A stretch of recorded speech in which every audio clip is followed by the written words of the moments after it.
দর্শক সরাসরি সংযোগ করলাম নিজ এলাকায় নিজ এলাকার কেন্দ্রে ভোট দিতে এসেছেন ইশরাক হোসেন, আপনাদেরকে দেখানোর চেষ্টা করছি।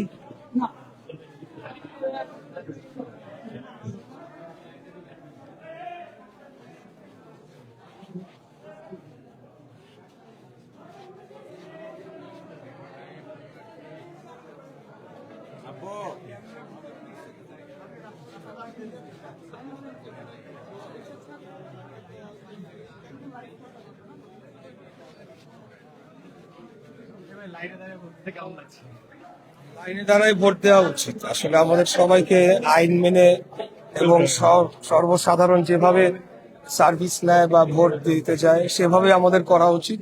আমরা বিশেষ কেউ না, হতে পারে আমরা রাজনীতিবিদ, তো সেই উদাহরণটা সৃষ্টি করার জন্য আমরা কাজ করে যাব এবং এটাকে আমি লাইনে দাঁড়িয়েছি এবং লাইনে দাঁড়িয়ে বাকি আর 10 জন যেভাবে ভোট দিচ্ছে অপেক্ষা করে সেভাবে ভোট দেবে। কেমন লাগছে আসলে আপনাদের এমপি পদপ্রার্থী পিছনে দাঁড়িয়ে আছে? আসলে আসলে এটা বোঝা যায় যে উনি সাধারণ মানুষের মধ্যে একজন। ওনার পিতা একজন বড় নেতা ছিলেন, উনি ভালো মানুষ ছিলেন, তা আশা করি উনিও সেম রেজাল্টটাই দিবেন। কেমন লাগছে এই দিনটার অপেক্ষা ছিলাম। ওনার প্রতি সবার আমাদের অন্যরকম একটা ইয়া ছিল, আশা ভরসা। এই আশা রেখে এইবার ইনশাল্লাহ আমাদের সাকসেস। আমি খুব হ্যাপি।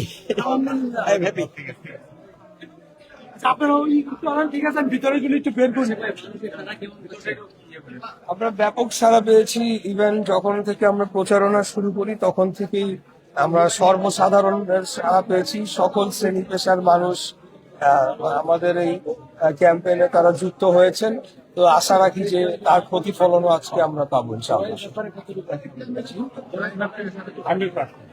জয়ের ব্যাপারে আমি অত্যন্ত আশাবাদী। 100% বলা কোনো সময় উচিত নয়, তবে আমি অত্যন্ত আশাবাদী। কথাটা আমি শুরু থেকেই বলে আসছিলাম যে আমাদের এখানে আমি যে পরিস্থিতি আমরা পেয়েছি, আমি অত্যন্ত আশাবাদী। এবং শুধু জয় না, আমাদের টার্গেট ছিল যে বিপুল একটা ব্যবধানে আমরা জয় লাভ করতে চাই এবং সেই অনুসারে আমরা কাজ করে গিয়েছি। এখন সবকিছু মহান আল্লাহ তাআলার উপর নির্ভর করছে, দেখা যাক কি হয়। এই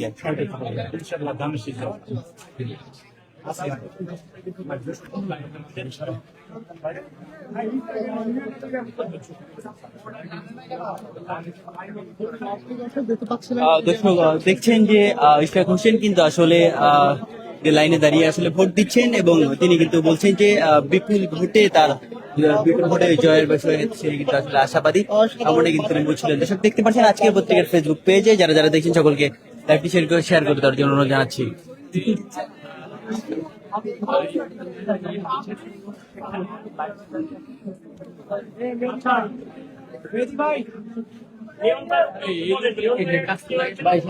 সরে যায় ভাই আরে কি আসেন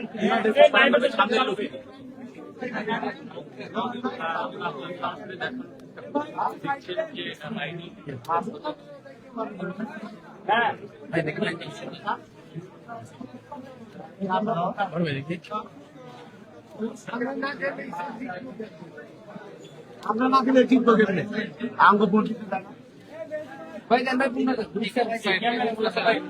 দিতে পারেন।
भैया मोबाइल टेक আপনি একটু লাইনে বসুন ভাই না একটু লাইনে দাঁড়ান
একটু বাইরে